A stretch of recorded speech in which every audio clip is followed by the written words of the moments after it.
I've seen the help that you've provided to men, right? I mean, men are watching you guys and seeing and learning from you.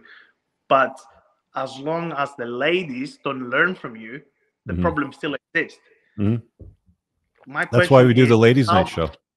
yeah, so, and again, with that in mind, right, you've been doing your ladies' shows, uh, Mike and Rolo have been doing their way, Dress and Fit, but I haven't really seen any of the girls actually learning anything out of it. The only female that I've seen changing from something is Jedediah Billa after they talk with Rolo, but that's basically it. How can we get the ladies to actually learn from this? How can we get them to actually understand this? So yeah, that's an interesting question. It happens, but it only happens when they get older. It only happens when they're forced to accept the facts of reality that I talk about. So 90% of my viewers are guys, and then the other 10% are women, obviously. About half the women hate my guts, and the other half don't. They actually like my shit. Every single chick that digs my content is older. They're all maybe 30 on the low end, 35, 40, like 35, 40 plus, right? And it's because they're forced to accept the realization that what I am speaking is actually true, because they reflect back and upon, you know, their past choices in the life that they've made. And they looked at the results, they looked at their belief system, they've looked at the choices that they've made, and they start to go, huh, maybe this bald, bearded, handsome dude actually knows what the fuck he's talking about. So I don't think you're ever going to convince these young bimbos, you know, that you see on some of these podcasts sitting around tables, that they should contemplate some of these ideas, because they just don't. It's like you might as well argue with a stapler. It's going to get you just as far. And that's exactly my point. I know exactly what you're talking about. They will come to their senses when they're 28, 30, when they're hitting the wall, when they want to settle down. Right. But by then, they already run through. They already lost all this capital on Yep. themselves. Yep. They've lost all this, right? So then men have to either settle with a run through hoe or a boss babe or whatever. Yeah. How can we? I don't understand. You are all very smart guys, right? You, Rolo, everyone, right, in the sphere. How can we not just come together and find a way to convince them young that this is a wrong way of doing it? They don't want to listen, man. They don't want to hear it. They've been fed a steady sequence of lies their entire life. And every woman today that you're dealing with now has had a cell phone probably since they were about 6, 7, or 8 years old. And as soon as they started getting social media and using social media apps, more specifically, that are, by the way, psyops that are programmed to soften and weaken the Western male and turn them into soft, weak betas, and to turn women into disagreeable boss bitches. Um, it's been happening forever. Like I am not optimistic about the future of, you know, men and women. I don't see things getting much better. Like I see pockets where guys are applying this. I see some pockets where women start to apply it. There are some younger women. Like I'll be honest with you. If you watch some of the ladies' nights, there was one in the last month where there was she was Malaysian or Thai, I can't remember, but she was living in Australia, and her job was professional girlfriend. If her boyfriend had a golf tournament on a Saturday morning at 5:30 a.m., she would get up at 4 to make him breakfast and tidy up before he left.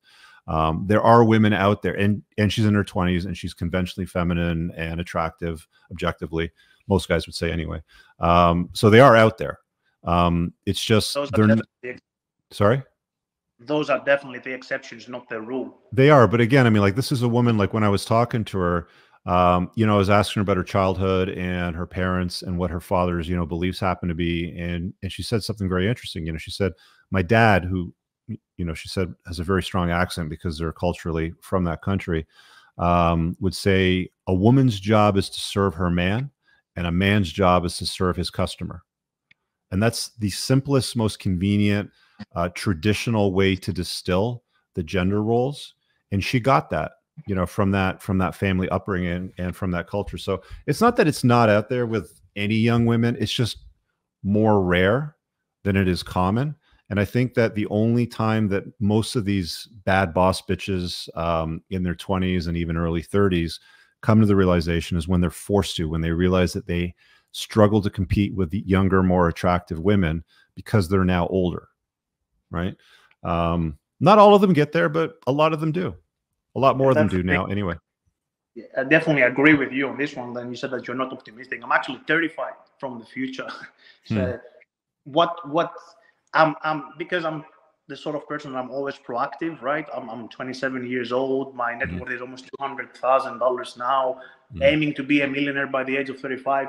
So the thing is, I can see it happening, and I'm thinking, how can we all come together and prevent that from happening? Prevent males use sex dolls to go off, and women being in a relationship with one man, 10 of them with one man, and then we have a war out there. How can we prevent this, right? Is it our message that it doesn't go through? How can you know what? A lot of guys, Sophos, will come to the question, like, how do we fix this? Like, what is the solution? Like, how do we remedy this issue? And I don't think that's something that I want to do. It's not worth my time. I'm not here to save the world. I'm here to enjoy myself, draw a perimeter around myself and the people that I care about, and I'll kick up my feet and drink a beer, smoke a joint, whatever, and watch them burn it down. I don't give a shit. I don't fucking care. There's way too much wokeness. There's way too much of the nonsense out there, progressiveness, inclusivity. The world hates straight white males, you know, today. It's like, I don't fucking care. I don't care. I just don't care. My job is to tell the truth and help guys and any gals that want to, you know, come along for the ride too, understand these raw inconveniences for a lot of people that must be understood and followed if you want to get better results out of life. I'm not here to convince people. I don't give a fuck. I really don't. It's like, if you don't like my stuff, it's fine. Yeah, and that's actually something that really disappoints me. I mean, look at you, right? You're a prime alpha male. Back in time, you would be a king, right? Having a king say that I don't care about my subjects. They're not my subjects. Not a kingdom to, yeah. They're not my subjects. They don't pay me taxes. They're not in my army. I don't give a fuck. I mean, that's the thing, right? Again, it's all hypothetical, but if you could put your brain to it, I bet you can definitely find a way to actually save us from what's to come, right? I get it, and I've had this conversation dozens and dozens and dozens of times, but I don't give a fuck. I literally give so few fucks. I have no fucks to give at all when it comes to saving other people's bullshit at all. I just don't. I just don't. It was nice talking with you, Rich. I hope everyone out there had a think about it, and let's all push together. We might make you give a fuck, and then we are safe. Look, man, I'll let you go. Look, man, I've written a book that solves many problems. Again, if you haven't got it, get it. It's cheap. It's on Amazon. That solves a lot of problems. If you guys want me to solve the world's problems, the best thing that you can do is solve your own problem. Because if you solve your own problem as a man and become the best optimized version of yourself, okay? I'm not saying compare yourself to Richard Branson or the next Hollywood star that you might follow. But if on a scale of 1 to 10, you're rating yourself a 6 or a 7 on your scale, you got work to do. Don't worry about the rest of the world. Don't worry about the hoes. Don't worry about the weak men. Don't worry about the government. Don't worry about any of that shit. Optimize yourself until you're a 10. Now that you've done that, draw a perimeter around the people that you give a fuck about and take care of them, because you'll be more than busy taking care of the people that you love and care about within that perimeter, because that's us. And then on the outside of that perimeter that you draw, that's them. And I don't give a fuck about them and what they do, because they're going to do what they do anyway. They vote for stupid government policies. They vote for policies that force me to pay 65% of my income in taxes. I don't give a fuck. I'm not going to go out there and take a microphone or a speakerphone and go out in the street, you know, and be that king that I could have been, you know, 2,000, 3,000 years ago or whatever the hell he's talking about. I don't care. These people, most people want to carry on with their life drunk on the Kool-Aid of bullshit that society sells them, sleepwalking through life, getting basic ass results, and wondering why their life sucks. I don't give a fuck. Let them stay fat, incompetent, slow. I don't care. They don't want to be the best version of themselves. That's fine. I've got thousands of videos out there. I've got thousands of podcast hours. I've probably got close to 1,000 interviews on other people's podcasts where I spread the message. I can't do anything more than that. I don't give a fuck beyond that. I'm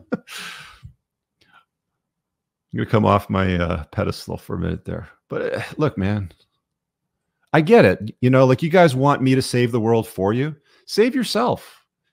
You won't be asking me to fix the world if you're already a 10 on your own scale. You won't, because you won't give a fuck either. You'll get to the point that I got to, because you only have time to give a fuck about the people within your perimeter. That's it. I really hope you guys enjoyed that clip. If you want to watch the full-length podcast, you can find that over here, that clip's from. If you're newer to the channel, make sure you hit subscribe over here, and pin down below in the top comment, you'll find a bunch of useful links to my website, my supplement line, books, and a bunch of other stuff. Have an amazing day. Peace out.